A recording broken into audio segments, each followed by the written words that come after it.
Mike, because you're away, I'll start with you. And same question I had in my mind all day when I was thinking about talking to Rick and all of your, you hacks, you political consultants. You agree that Liz Cheney went down for principle. If you agree with that, how often have you ever seen that in your career? A candidate who is willing to lose their seat, lose their job over a matter of conviction?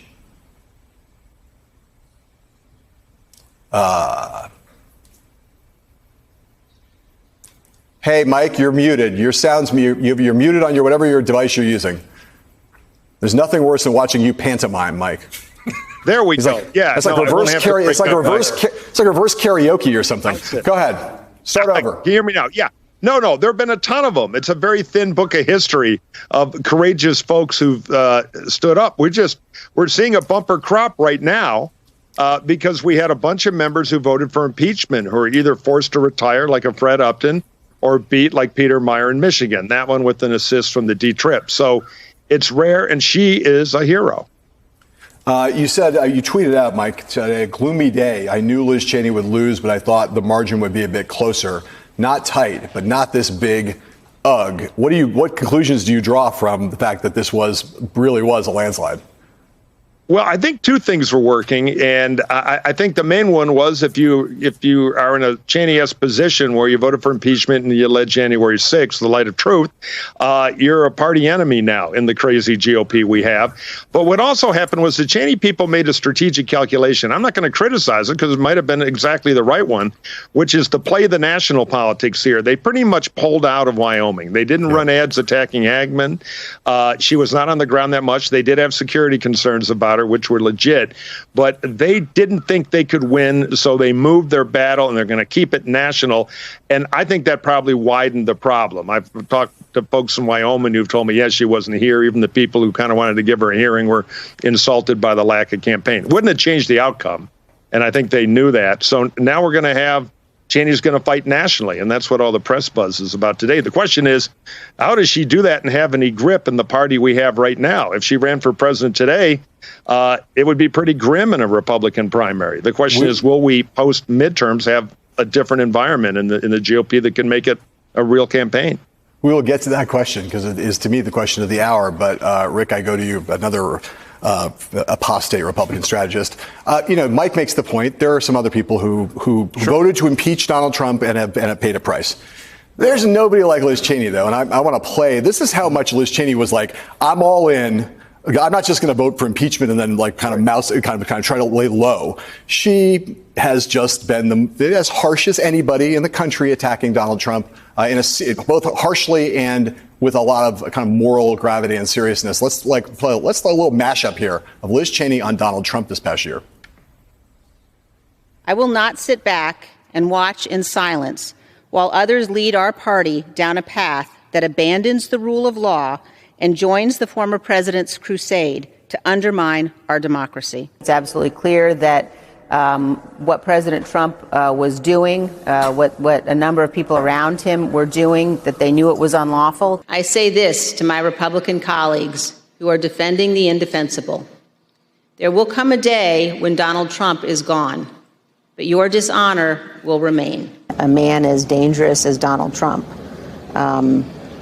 can absolutely never be anywhere near the Oval Office ever again. I think he's guilty of the most serious dereliction of duty of any president in our nation's history. So he's a criminal. He's a psychopath and a million other things. But other than that, he's just great. She went all in. I can't think of anything. I've been doing this for over 30 years. I can't think I've ever seen a candidate who's done anything like this before, where it's been like, I'm going to lose. Not like I'm willing to lose, but I'm going to lose. I'm going to go straight into the teeth of it. What do you make of that? Mike's right. There have been a lot of Republicans who voted for impeachment, and they're gone now. But what Liz Cheney did was voted for impeachment and then led something that has broken Donald Trump's brain fundamentally. Not only was she an apostate who would not bow, would not break, would not bend the knee at any point, but then she did something that is unforgivable in Trump's world. She took attention away from him and made a case against him in the media and during these hearings that has obsessed him, that has rattled him. I was told the other day by a Trump-adjacent person, he focused more on this race than anything he's thought about except his golf game in the last 2 years. He was obsessed about her. She's rent-free up there. She has 5 more months to cause Donald Trump a lot of sleepless nights, a lot of anxiety.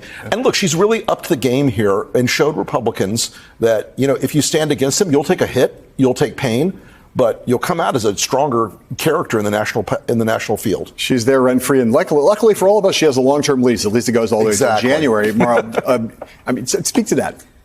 I actually have a question for Rick, which is, I think the elephant in the room here is, what do you do when voters themselves are acting irrationally? And the question is really, what do you think of persuasion and the role that it has to play at this point? It's astounding that she not only lost, but she did lose in a landslide. So, are we to make of that these voters are unreachable? Or is there more work that can be done? I do think there's an instinct not to treat voters as adults here. Well, look, Trump has infantilized a lot of Republican voters and turned them into these, like, you're either with him or you are an enemy. And, we saw the fact that that's a very, very red state. If you iterate that out into other states, there are 35% of Republican voters who will vote for Donald Trump when he's dead, who will vote for Donald Trump if he's on fire. They are not movable. We studied the hell out of them in 15 and 16 and then again in 17, 18, 19, and 20, trying to break the code of these people. And they are stuck. They are obsessed. They are post-Republican. It is an authoritarian personality cult. And cult behavior is a lot different than political behavior. The motivations are different. The behaviors are different. Lemire, I kind of ask you this question. That you think about, what she's done here. She got elected to Congress in 2016, not that long ago. She's barely been in Congress. She's only run for one other office. She ran a primary against Mike Enzi in 2014 that she lost. Right. That's it, right? And yet here she is. She's not 435 members of Congress. Most of them, 99.9% of Americans couldn't pick out of a lineup, including people in their own districts, right? Sure. She's elevated herself to this different place. I mean, do you think that before we get to what she does next, is that a worthwhile for a member of Congress who happens to have the last name Cheney? Is that a worthwhile transaction? Again, we know she did this on principle, but there's also she wants to have a future. Is that like the right gamble for her to have made that makes sense to have done what she did? Well, certainly the last name plays a role here. We shouldn't overstate that who her father is and what he stands for the Republican Party. That gives her inherent name recognition that most of her colleagues do not have. But I think this is a moment of principle. And I know we're going to talk about her future in a minute, but I do think she is someone who she was willing to give it up. She knew she was going to lose. She didn't just lose, she got crushed.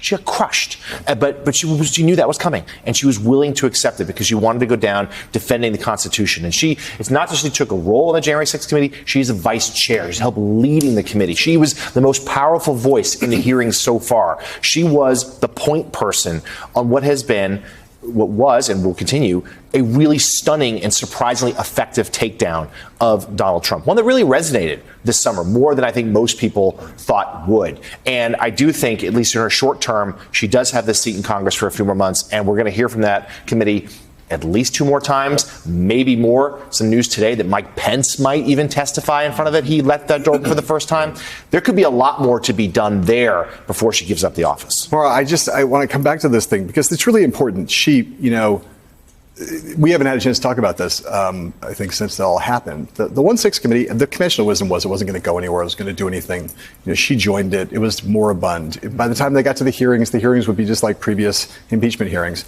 And by all indications and all reporting of mine and anybody else's that I know, she's been instrumental not just to prosecuting Trump, but to understanding the storytelling nature, her staff driving the TVization of it, making that thing like a Netflix drama, a Netflix limited series that you need to binge and waiting for that next episode. She gets a lot of credit, even from Democrats who didn't want necessarily to credit her. They're like, yeah, it's all been about her.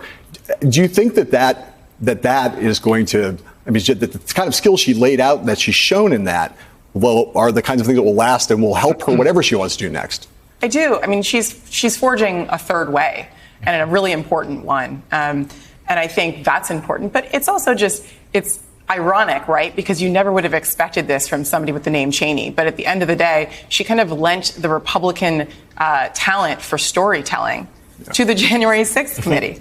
And that was an extraordinary turn of events. It's one of the best things to happen to American democracy in our short memory here in the past few years. It's been a dark few years.